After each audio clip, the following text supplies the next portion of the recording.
उपचुनाव से पहले भाजपा की मुश्किलें बढ़ती जा रही है। एक तरफ भाजपा संगठन को मजबूत करने की दिशा में काम करने में लगी है, लेकिन वहीं दूसरी ओर अलग अलग मोर्चों ने भाजपा के खिलाफ हल्ला बोल दिया है। चाहे वो युवा वर्ग हो, युवा वर्ग भी लगातार आस लगाए बैठा था कि भाजपा सरकार उनको रोजगार की सौगात देगी। स्वास्थ्य विभाग से जुड़े कर्मचारी भी लगातार धरने प्रदर्शन का सहारा लेने में लगे हैं। रोडवेज के कर्मचारी भी लगातार धरने प्रदर्शन का सहारा लेने में लगे हैं और संविदा कर्मी भी लगातार धरने प्रदर्शन के माध्यम से भाजपा सरकार को घेरने की कोशिश करने में लगी है।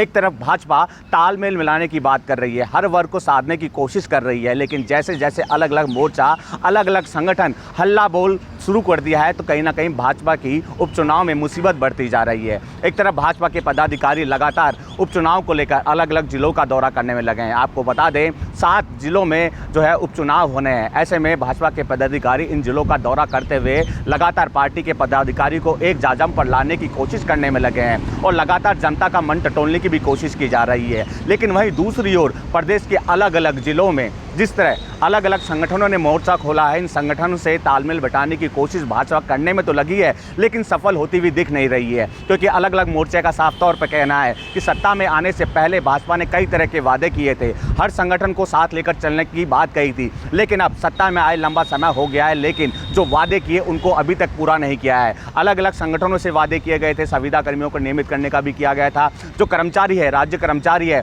उनमें वेतन विसंगति की बात थी, उसको भी अभी तक पूरा नहीं किया गया है। ओपीएस की अभी तक जो है किसी तरह की चर्चा नहीं हुई है, क्योंकि कांग्रेस राज में जिस तरह ओपीएस की घोषणा की गई थी, लेकिन अभी तक उसको लेकर किसी तरह का मंथन नहीं किया गया है। तो राज्य कर्मचारी काफ़ी नाखुश हैं। लगातार धरने प्रदर्शन के माध्यम से सरकारों को ज्ञापन भी दिया जा रहा है, ज्ञापन के माध्यम से चेतावनी भी दी जा रही है, लेकिन सरकार पर चेतावनी का किसी तरह का असर देखने को नहीं मिल रहा है। तो ऐसे में अलग अलग संगठनों ने मोर्चा खोलने के साथ साथ ये खुली चेतावनी दी है, अगर सत्ता जो है उपचुनाव से पहले उनके वादे पूरे नहीं किए जाते हैं तो उपचुनाव में इसका खामियाजा उनको भुगतना पड़ेगा। क्योंकि जिस तरह अलग अलग मोर्चों ने जो है सरकार के खिलाफ हल्ला बोला है, विभागों में अलग अलग जो रिक्त पद हैं उनको भरने की बात युवा करने में लगा है, लेकिन उनको भी भरा नहीं जा रहा है। तो ऐसे में जो हर वर्ग है वो नाखुश नजर आ रहा है। हर वर्ग को खुश करने की कोशिश जो है भाजपा करने में लगी है, लेकिन सफल होती हुई दिख नहीं रही है। ऐसे में उपचुनाव से पहले इन संगठनों को, इन मोर्चों को कैसे एक जाजम पर लाने की कोशिश करेगी भाजपा और कैसे इनको मनाने की कोशिश की जाएगी, क्योंकि भाजपा तो साफ तौर पर कह रही है कि हम हर वर्ग को साथ लेकर चल रहे हैं, उनकी जो समस्या है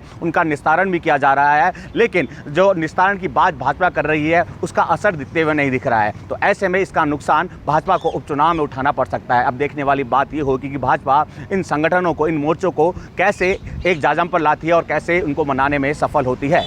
बसंत पांडे, TV9 जयपुर।